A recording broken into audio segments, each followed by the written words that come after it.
You're listening to the Options Insider Radio Network, the home of the Options Podcast. For more quality options programs, visit theoptionsinsider.com or search for Options Insider Radio Network in your podcast provider of choice. Listeners can also access all of our programming through our mobile app available in the iTunes and Google Play stores. Select programs are also available via live stream at mixlr.com/options-insider. That's mixlr.com/options-insider. Don't forget to follow along with your favorite programs and submit your own questions for the hosts at twitter.com/options, stocktwits.com/options, facebook.com/theoptionsinsider, or via questions at theoptionsinsider.com.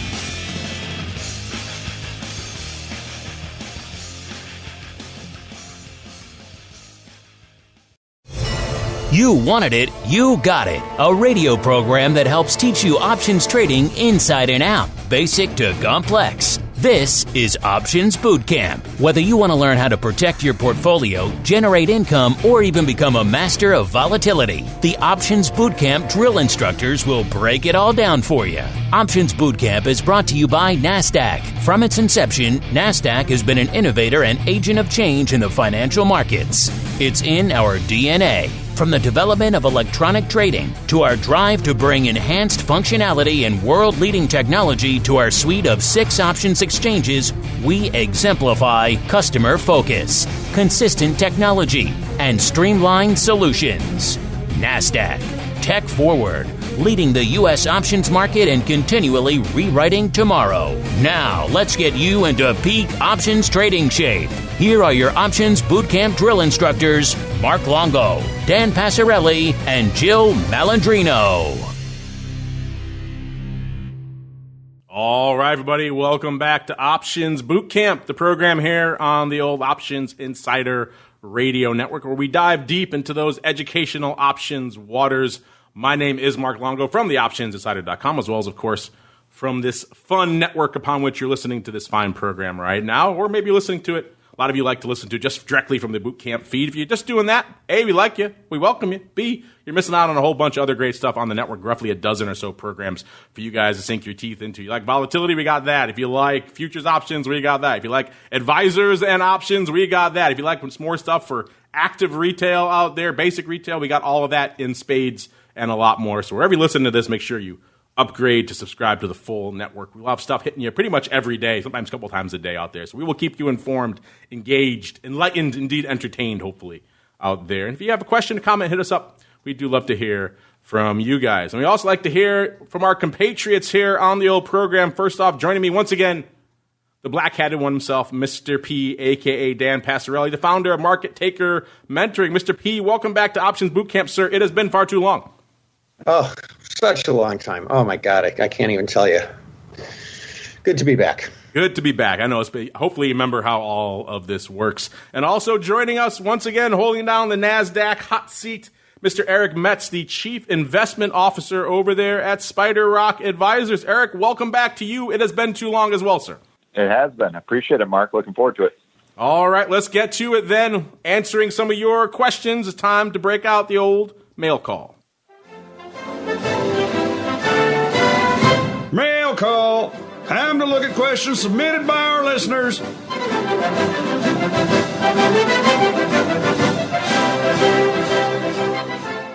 All right, everybody, welcome to the mail call, the portion of the show where you guys take the reins, your questions, your comments, your insights. We'll try to get to as many of you as we can here on today's episode. So let's just dive right in. Let's start off with this question coming in from YouTube. More and more of you liking the YouTube as a way to consume the show. If you do, have at it. We don't judge. However you like to listen to the program and get at it, we put it out there in kind of an automated fashion on YouTube. A few of you have requested some playlists. We have done that now for different shows, including Options Bootcamp. If you want to just go to the YouTube and listen to Bootcamp, you can do just that now, just like SD Investing did. SD Investing says, hello, I'm following your videos since a few weeks, especially volatility views. Oh, well, he likes the vol show. Well, there you go. Glad to see you liking it. What do you mean when you talk about a put 1x2? Is this a strategy on VIX or SPX? or can it be used in either ways? A great podcast with useful infos. Cheers from Italy. Ciao. Obviously, English, not your first language, but you know what? You're doing pretty good at it there, SD Investing. He also follows up, since he's nice, we're fans of the Italians here, me and obviously Mr. Passarelli. I can't speak for Eric, but he probably is too. So we'll cheat. We'll allow you to ask two things here. Usually we limit you to one, SD. But he followed up with another one, says he likes covered calls. He wants to know, how do you manage the short call if it's below the strike that you let expire? So I think he means if the stock is below the strike you sold in the covered call, what do you do there? And what do you do if it's above the strike? So kind of a combo question. Eric, you're our guest, so I'll give you pride of place on this one. First off, he wants to know, what is a put 1x2? So obviously he means a ratio put spread, either selling one or buying two, or, buying one, selling two. So maybe let's start with that. And then B, if you want to dive into covered call management, it's a lot to unpack there in a very short show. But he wants to know, how do you manage your covered call? Maybe when the stock's below the strike, not that interesting, but when the stock goes above the strike, do you close it out? Do you roll it? What are your thoughts on those two questions? So ratio, put spreads, and how do you manage a covered call, Eric? Sure, I'll take it away. Ratio, put spreads. So first point of the question, can you do this on VIX or S&P or anything? Any instrument that has listed options is viable to engage in a 1x2 strategy.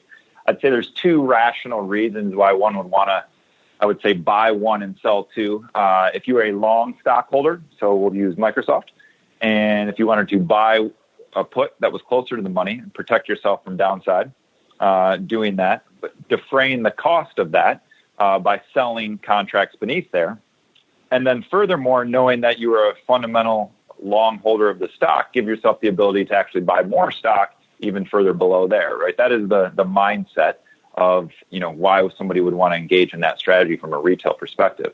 So just kind of quick summary there, protect yourself for, call it 5 to 15% down, and then, want to own more Microsoft at, down, call it 25%. That strategy is very prudent to take advantage of that mindset. I'll quickly shift gears in the interest of time over to the covered call conversation, which is, how do I manage covered calls if the stock is above or below strike? The number one mystery here in covered call management is that when the stock goes above your strike price, you are not at risk of early exercise. It is very methodical. We addressed this in the last conversation, Mark, on your show. But don't panic if you're through strike. You have time on your side. That's why you engage in the program or the strategy to begin with. And so identifying how to manage that is, got a lot of moving parts to it. But I would say the following. If it's inside of 2 weeks expiration, you're probably going to want to do something in the very near future. So it's anybody's guess as to where the stock goes in the next 2 weeks. So you may want to buy it back and roll it to a new strike.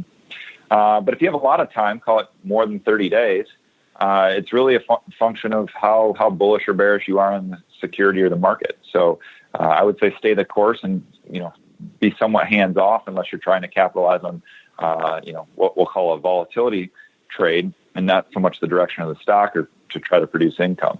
So that's on if the stock is above the strike. If it's below the strike, you're effectively just, long call and you're participating in that, long stock, and you're participating in that appreciation up into the strike price. So again, patience is the virtue here.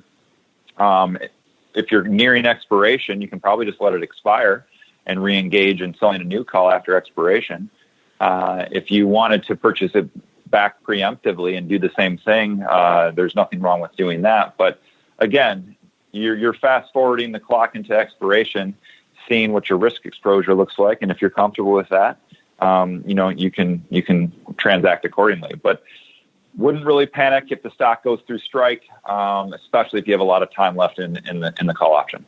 Yeah, people always have this weird fixation, particularly in the retail space, that if a stock goes through your strike, oh my God, that's terrible. No, you win. That's one of the best case scenarios. Unless it extremely blows through it and something has completely changed with your outlook for the stock, then you may want to roll it or take it off. But other than that, yeah, that's usually a good scenario. So great questions there, SD Invest. We love having the international folks write in. We had Germany not too long ago on the show. Now Italy, moving all across Europe. We love the international listeners. Keep those questions coming in. We just did a ratio put spread episode not too long ago here, SD, so hopefully you checked that one out. We kind of explained some of the benefits. Interesting time maybe to be considering ratio put spreads in this type of a market, particularly if you're a little bit skittish about just blasting away a premium naked out there. It might be an interesting way to do it with a little bit more of a cushion out there. All right, we got to keep on rolling. Let's see what else we got here. Mizak wants to know, hello. Well, hello, Mizak. I'm very new to options, but I'm learning and very much enjoying this program. Well, I'm glad to hear it. You are the reason this program exists, Mizak, you and the rest of people on your level out there. He says, I'm looking at purchasing call options on SPY. I understand things like cost and time to expiration, etc. What I'm not clear on is if there are any scenarios where I can lose more than the cost of the calls. Thank you. Well, Dan, this is an interesting one here. We always talk about premium buying strategies. One of the attractive things about them is usually the risk is mitigated to the cost, to the price of the option. But Mr. Mitzok wants to know if there's anything he should be aware of when he's out there loading up on his SPY calls that he could lose more than he's paying, sir. Yeah, I like to try and be as totally accurate as I can, and qualify everything. Like the standard textbook answer to this question is, no, you can only lose what you pay when you buy a call, but that's not really the right answer. It depends on how you manage it, because if you were to buy a call on spiders, say the 304 call or something, and as time progresses, spiders rally a great deal, and if you do nothing and you would get, and it's in the money at expiration, you would get automatically exercised and you would own shares of the spiders. And if the next day happens to be the day that the spiders crash, you can lose a whole lot on that newly acquired long ETF position. So, I'm really glad you asked this question. It's really great to flesh it out and look at different scenarios where something could go more wrong that the textbooks don't describe. Yeah, you're right. Pretty much the textbook answer is no, but there's always those weird aberrant scenarios. Eric, any weird aberrant scenarios occur to you where Mr. or Mrs. Mizak could lose more than they're paying on their SPY calls, sir? Well, Dan hit it right squarely on the nose. I would say, in addition to the management, it's just what your time frame is, right? So if you were to buy a 1 month 304 strike call in SPY, and then 1 month passes and you do it again, and you do it again, that can compound against you, and vice versa could compound for you. So, everybody asks, do I, buy the 1 month 12 times a year, or do I buy the 12 month and just kind of hang on? And it's a complete function, again, of how you want to manage it, what your objectives are. So, yes, the textbook answer is you are only at risk for the premium that you outlay, but the frequency that you do that is the true risk. All right, let's keep on rolling. Dan, this next one's right up your alley. We had a guest on this week on our interview program who does some things in the options educational realm, and his mantra out there, one of them out there, is that the Greeks, for a lot of the sophisticated end users out there he maintains, are kind of meaningless. In fact, in his educational system, he only devotes about 22 minutes total to the Greeks overall. And so he kind of thinks the Greeks are worthless for a lot of the traders out there. I knew that was an interesting comment. The second he said that, Dan, my thoughts instantly went to you, because you, of course, have written the book, or one of the books out there on the Greeks. And Tyler was obviously listening to that episode as well. He had an interesting question. He wants to know, do any real options traders exist who honestly believe the Greeks to be worthless? Mr. Passarelli, I'm assuming you have some viewpoints on this topic, sir, as the author of said tome. What do you have to say here for Tyler, sir? Yeah, I'm glad that you told that story, that you had someone on your show who said something similar to that, because I was just about to malign him. So I'll be polite and I won't do that. But no, I mean, the Greeks are extremely important. I mean, the analogy that you guys have heard me make a whole bunch of times on this show they're like the instruments on the dashboard of your car. I mean, do you have to look at them? No, but you probably should. Like, you want to know how fast you're going, you want to know how much gas is in your car. I don't know what many of the other things do, but yeah, I mean, they're important. They tell you what your risk is, what your potential reward is. They give you indications that can guide your expectations. They're extremely important. Yeah, that was an interesting, I knew it would be a contentious comment once he said it there. So, Tyler, interesting pick up there. I think, to be fair to the guest, what his point was that looking, and Eric, I'd be curious to get your thoughts on this as well, because you're dealing with a lot of large institutional players out there and clients in the advisor and option space. And a lot of people argue when those big clients come in, they want to dump 10,000 covered calls, let's say, in Amazon or whatever it is. They look at the net premium they're going to collect. They look at the time to expiration. They think, okay, I think if the stock runs to here, I get this. If it drops here, I have this amount of premium in my back pocket. Or flip side, if they're buying options, they look at it and say, okay, this option is trading for $2, and maybe I think it could be worth 10 by this time frame, so I'm buying it. They don't necessarily spend a lot of time looking at the delta or the implied vol or anything along those lines. I think that was the point he was trying to make, even though when you say the Greeks are worthless, that kind of loses a lot of that context to it. What are your thoughts on that notion that maybe the institutions view things like the Greeks a little bit different than the retail, Sir Eric? No, it's definitely true. They are not worthless. They are everything in deriving value from the asset class, that being volatility. I would say this, the question that came in, there is some merit in assessing that they're worthless and, looking out in kind of a 30, 60, 90-day window and just assessing the total return. It's clear as day. They collect $1,000 in premium. The stock goes up and or down, and they know where they stand, and that's the premium that they garner. What they're not incorporating is what I'll call the risk-adjusted return. So total return is visible. Risk-adjusted is not. And so it's the same metaphor to say if you're a fixed income investor that you don't care where interest rates are. Well, that nobody would admit to that. And so how you derive value in fixed income instruments is by looking at your duration and your, and where interest rates are today versus where they might be in the future. It's the same exact thing from where we sit. It's just a little bit more mysterious because people, aren't as accustomed to the risk factors. And we won't go into them, but the speed at which you make money in options is a complete function of those Greek profiles. Whereas I would say at face value, you're only looking at the stock direction and maturity or the terminal value, which, that's a bookend. And how you get from today through 2 months from now is the roller coaster ride that people will be on. And those Greeks are going to determine what that roller coaster ride feels like.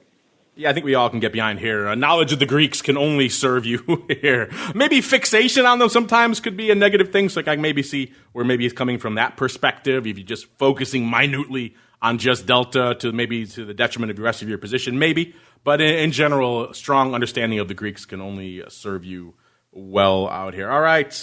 Interesting one here. Big story. Timely one. Good handle, too, because they're talking about a big story.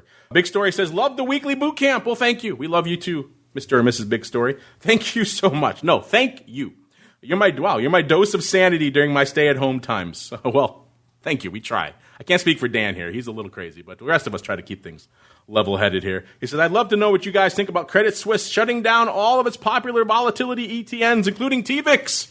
Any issues that you foresee from this? Thanks so much for answering this question. If you missed it, we talked about this on Option Block on Monday. I got a sneaking feeling it's going to be a big topic on volatility views on Friday as well. A really quick overview. Credit Suisse produces a lot of, not just, he mentions volatility ETNs. They produce a lot of levered ETNs out there with their partnership with Velocity Shares. I should say they did. They're going to delist these effectively going up to July 12th. Out there, and that includes levered 3x long gold ETNs, 3x long silver, long nat gas. You can see the full list at Credit Suisse's website out there. But the one he's pointing out, which I think is most salient to a lot of our audience, is the daily 2x VIX short-term ETN, also known as TVIX. We've had a lot to say about that over the years on our network. Most of it not that glowing. Maybe that's one of the reasons why they're shutting this thing down. Eric, this is a pretty large development in the volatility space. And when XIV and others went the way of the dodo back in February of 2018, TVIX, as bad as it is, it was really one of the last of the Mohegans out there in the vol space. What are your thoughts on this shuttering of a very popular, if not that great, volatility ETN, sir? Yeah, I think product manufacturers, have an incentive to put, we'll call engineered product into the marketplace. and this being no different. I think in the correct hands with the correct user base, all of these have a time and a place. But using these as investing vehicles, as you know, a foray into gaining access to volatility, that's where these things go poorly, right? You got to read the entire prospectus to know, A, the math of how they're constructed, but B, what the legal rights of the ETN issuer are and what the exchanges can and cannot do. And so there's too much expertise and sophistication that probably goes into these to make them worth their while, and hence them being shut down. So do I think they're bad? No. Do I think they were misguided in kind of listing them in the first place? No. You just never know what the consumer behavior or the investor behavior is. And I don't think they were meant to be investing vehicles to express views on volatility, when I think once they got in the marketplace, that's what they became. And, that's why they may have gotten a bad rap. Yeah, I call them Franken products often because they are engineered to replicate something else, often do sometimes middling jobs of it at best, and oftentimes people get into them without really understanding the risks. Go back and look at XIV in February of 2018 if you want a really good example. Dan, any thoughts on the demise of TVIX and some of these other ETNs over there? Were these popular with your mentees, sir? No, not really. I mean, I've always guided my retail traders to avoid any of these highly levered ETNs. I just think you can do it better with options.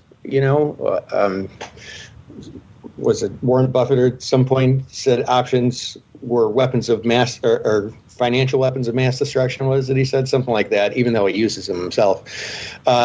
With options, you can control your risk. These potentially actually are. I mean, to Eric's point, like they serve a purpose. They potentially have a purpose within the market, but they're not made for everybody, So, and to that point about reading the prospectus too, like there's other risks that are not obvious, like default risk, that people just don't really think about, and you really need to, they're so much more complicated than they look on the outside. You really need to deeply understand them. And, to me, I'd just rather trade options on them. Yeah, another reason we never really liked TVIX. It wasn't optionable because, for this exact reason, listeners, it's a note and get called away at any moment, and options holders tend to view such things very dimly. Look at SVXY and UVXY a couple years ago when they got neutered out there, and people take a dim view of when the underlying rules and mechanics change during an option's life, and certainly when it gets called away here. All right, we got time for a few more here. Let's go really quickly. Jack L wants to know, is there anything wrong with just buying calls on a stock that you think is going to go up? Am I just a Luddite because I'm not trading iron condors or something? Dan, this is kind of a universal misperception in the world of options. I think it has to be complex. It has to be crazy sophisticated. Otherwise, you're not doing it right. And the moral of the story, over the last few months, look at what we've seen in the broad market. We've seen an aggressive V-shaped rally out there. So even though vol has come in, that massive underlying swing means it doesn't matter if you're buying them in SPY or in the NASDAQ or maybe in some Apple or some underlying stock that you like. Straight up buying calls did work. And it is a strategy that can work. So I think just debunking the notion that it has to be crazy, sophisticated all the time is one good use case for the show here. Dan, what do you have to say for Jack L. wants to know, what's wrong with just buying a call, Dan? Yeah, dude, keep it simple. Keep it as simple as possible, That being said, there are still certain things you need to know, not just if I think the stock's going up, I should buy calls. I mean, you want to look at volatility and you want to look at the right amount of time that you're buying on that call. And, you want to consider other spreads too. I mean, depending on what your expectations are, what your forecast is, there might be a strategy that serves you better, that helps you risk less and maybe even make more or increase your odds of success. But that being said, yeah, man, over the last couple of months, there have been times where I've just bought calls or just bought puts because at that moment they were the best strategy to trade the scenario. Yeah, when the market's crashing, buying a put works. When the market's rallying, buying a call tends to work out there. Eric, any thoughts for Jack L here? Wants to know what's wrong with just buying a call every once in a while there, Eric? There is nothing wrong with it. In fact, regardless of where the market is, whether you think it's at a trough or where you think it is high, there is a time and place, around the retail portfolio simply because of taxes, right? So, a lot of strategies that involve buying calls are let's take, if you bought stock in January, fast forward into the end of March, you're sitting on an unrealized loss.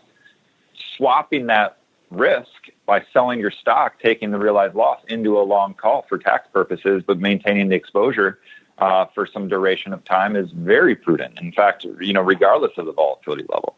Simultaneously, if stocks are near highs and you don't have a tax capital gains problem, selling that stock and replacing your risk with calls is very prudent, because if you do sell off, then you're only, out the premium of the call. So the time and place for these is there. Doing it in perpetuity, there's very few strategies that you can run in perpetuity and be profitable in. But, like I said, assess the situation and what your objectives are and go for it. All right, listeners, that music means you're coming up against it. Let's leave it on a fun note here. This last one comes in from Kay Gordon. Kay Gordon says, you guys should put this show on Patreon. I'd know I'd pay for it. I'm sure a lot of others would as well. Great show. Well, thanks for that sentiment out there, Mr. or Mrs. Kay Gordon out there. A lot of people have suggested we do something like that. We like to make sure we make this stuff open and available to everyone. It's kind of been our mantra from the beginning out there. That's why we have great friends and partners like the folks at NASDAQ out there to support a show like this and make it available for you guys out there. But that said, we have been mulling over some ideas for what would make sense in some sort of premium type offering. It wouldn't be a Patreon. We're not going to go that way. It's going to be direct from us. No middlemen out there. And it would be something you're going to get above and beyond what you're getting on the network right now. So we do have some ideas on that. Nothing concrete yet. But those of you who suggested out there, clearly there's a demand for this type of thing. Don't worry, you're getting boot camp, at least for the foreseeable future. But we have some ideas for interesting things that might be fun for you down the road, and keep an eye out for those. We'll let you know if and when they come around. And the end of the show, unfortunately, has a come around. Let's go back around the horn ourselves. Let's start with our guest, Mr. Eric Metz. Mr. Eric, if folks are intrigued, they want to reach out to you maybe with a question, or maybe they want to learn more about SPIDERROCK Advisors, where should they go? What should they do? Sure. Thanks, Mark. www.spiderrockadvisors.com is the website. Gives you an overview of the firm and kind of the strategies and services that we offer and where we're integrated at. So again, appreciate the time. SPIDERROCKadvisors.com is the place to go to learn more. Kick the tires. You have questions about the volatility regime we're in right now, that sort of thing. Hit them up. I'm sure they'll be happy to talk to you. And Mr. Dan, I know he's happy to talk to you. Dan, if listeners have questions like a bunch of the ones we just answered, or they have a bunch more, where should they go? What should they do? Yeah, head on over to our website, markettaker.com, and just click on the Contact Us link, and we're totally glad to help. There you go, markettaker.com. Click on the Contact Us link, and you'll be taken over to Mr. P and the squad there, and they'll answer your options question. Check them out on the YouTubes as well. A lot of you liking our YouTube as well. So check out Dan's over there as well. And on behalf of Mr. P and Mr. Metz and indeed myself, I want to thank all of you. And of course, our friends over there in NASDAQ land. I want to thank all of you for downloading, streaming, subscribing, sending in such great questions, listening live, all the fun stuff that you do.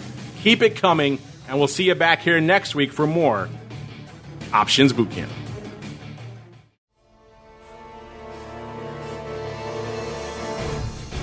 Options Bootcamp is brought to you by NASDAQ. From its inception, NASDAQ has been an innovator and agent of change in the financial markets.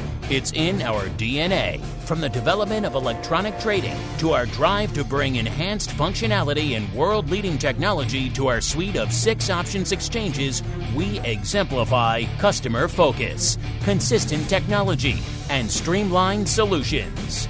NASDAQ. Tech forward. Leading the U.S. options market and continually rewriting tomorrow.